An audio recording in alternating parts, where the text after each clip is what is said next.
Unit 2, Polynomials, Lesson 1, Part 2. So we're going to continue by doing a few more examples working with exponents. So in this expression, we have 5 to the power of 2, take away 3 to the power of 2, plus 5 to the power of 2, take away 3 to the power of 2. So what we're going to do is just expand this. So 5 squared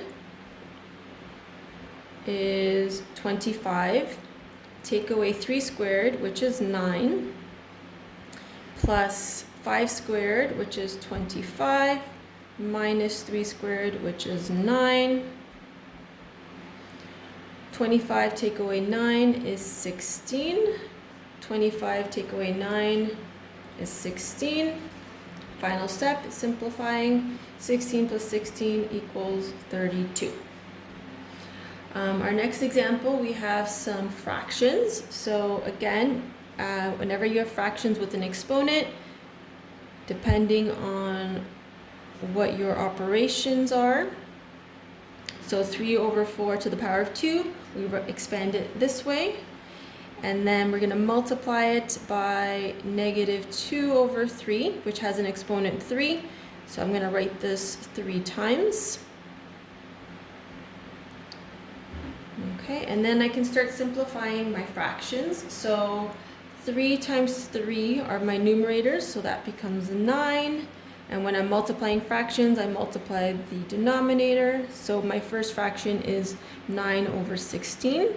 And to that, I'm going to multiply this fraction simplified. So negative 2 times negative 2 times negative 2 is negative 8. And 3 times 3 times 3 is 27.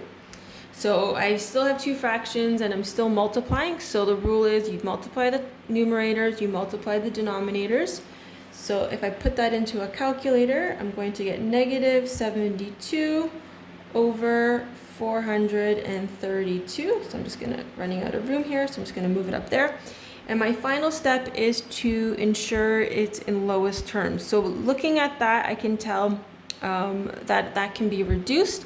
So you can just do trial and error and just keep reducing and keep reducing until it gets into lowest terms. And when I do that, it is negative 1 over 6.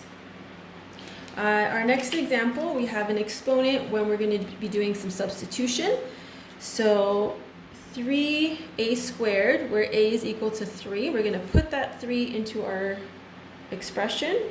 So that becomes a 3 wherever I see an a. And then I can just simplify this. So this becomes 3. I do my exponent first. So that is going to give me 9. 3 times 9 is 27. For my next example, I have pi r squared h. So pi is 3.14, or you can just press the pi button in your calculator.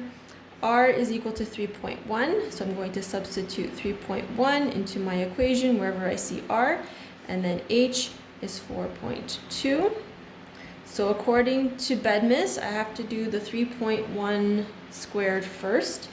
So 3.14, and I'm going to do that on the calculator, times 9.61 times 4.2. So when I compute this on the calculator, I will get 126.7. Okay, our last example, we're going to do a word problem. Staphylococcus aureus is a type of bacteria that can cause dangerous health problems. It doubles every 60 minutes. The initial population of a sample of S. aureus is 200. So if it is doubling every 60 minutes, we know that something is going to be multiplied by 2. So we can start by filling out the chart. If at time 0, our population is 200, at time 60, our population has doubled. So after another 60 minutes, our population will double. So 400 becomes 800. After another hour, our population becomes 1,600. And then after 4 hours, we get a population of 3,200. So what will be the population after 12 hours and 1 day? So 1 day is going to be equivalent to 24 hours. So we need to figure out a formula. So I'm going to provide you with the formula right here. So population is equal to the initial population times 2, because we're doubling, to the power of n, where n is equal to the number of hours that we are substituting into our formula.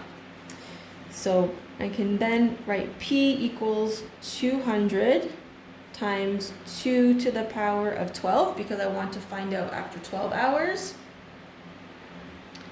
So if I do that on the calculator, so you can either compute this by doing 2 times 2 times 2 12 times, or you can look for your exponent button on your calculator, and you can do 2 to the power of 12, then multiply that by 200, and you get 819,200 bacterial cells. Okay, so then try to do the other one on your own. So P is equal to 200 times 12 to the power of 24. Once this lesson is done, you can continue working on the worksheet. It is called Work with Exponents. Please make sure you're checking your answers to ensure that you are doing this correctly.